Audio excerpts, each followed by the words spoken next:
السلام عليكم ورحمة الله تعالى وبركاته. أينما كنتم أتمنى أن تكونوا في صحة جيدة. قبل كل شيء لا تنسوا الصلاة والسلام على حبيبنا ونبينا رسول الله صلى الله عليه وسلم.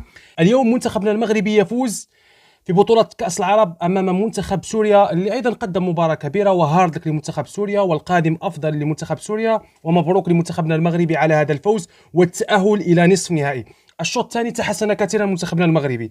باختصار أنا سنتكلم عن بعض النقاط اللي شويعر لماذا لا يلعب هذا اللاعب؟ شويعر لماذا لا يلعب هذا اللاعب أساسي؟ بعد دخوله أنا متفاجئ، يعني كإمكانيات رائع، لاعب كإمكانيات رائع. هذا اللاعب بهذه الإمكانيات يستحق أن يكون موجود في المنتخب الأول. نعم، في المنتخب الأول. بعد دخوله في الدقائق الأخيرة في الشوط الثاني صنع الفارق، وأيضا كانت له تسديدة تصدى لها الحارس وكان جاء الهدف لوليد أزارو سجل الهدف.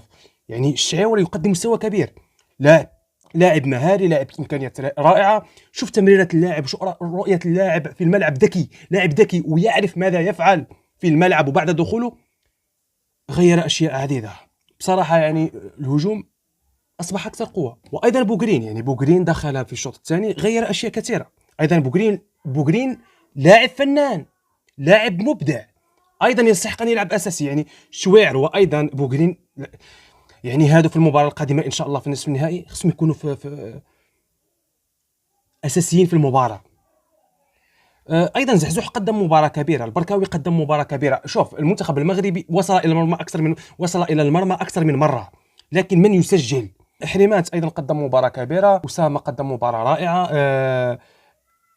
يعني هناك أيضا بوفتيني مدافع قوي جدا، مدافع رائع. بولكسوت هذا اللاعب، بولكسوت اللاعب الوحيد اللي في المباراة الأولى والمباراة الثانية والمباراة الثالثة وفي هذه المباراة أيضا يقدم مستوى ثابت ومستوى كبير. فإذا فمنتخبنا المغربي في الشوط الثاني هذه أحسن مباراة لمنتخبنا المغربي في بطولة كأس العرب حاليا. في الشوط الثاني خطورة من اليمين، خطورة من اليسار، في العمق. يعني منتخبنا المغربي في الشوط الثاني قدم مستوى رائع. هناك نقاط إيجابية يؤكد بأنه إن شاء الله قادر أن يفوز بهذا اللقب، لكن سكيتيوي يجب أن يصحح عدة نقاط ويحط تشكيلة صح. شعيور، أيضا بوغرين، لاعبين يستحقوا أن يلعبون أساسي. يعني بوغرين أيضا لاعب فنان، لماذا لا يلعب أساسي؟ بصراحة يعني وليد الكرتي صراحة فنان، لكن تراجع مستوى هذا اللاعب. إمكانيات رائعة، لكن في هذه البطولة لم يفعل شيء اللي يخليه يلعب أساسي، رغم أن وليد الكرتي لاعب يبقى من أفضل اللاعبين في الوسط، لاعب إمكانياته رائعة، لكن صراحة تراجع مستواه. فأعطي فرصة لبوغرين. هناك قوة دفاعية وتوازن في الوسط، وهناك هجوم اللي مرعب، لكن يبقى اللمسة الأخيرة. فمبروك لمنتخبنا المغربي على هذا الفوز الرائع وهذا الفوز الجميل، وهارد لك لمنتخب سوريا، والقادم أفضل لمنتخب سوريا، وتبقى كرة في الأخير.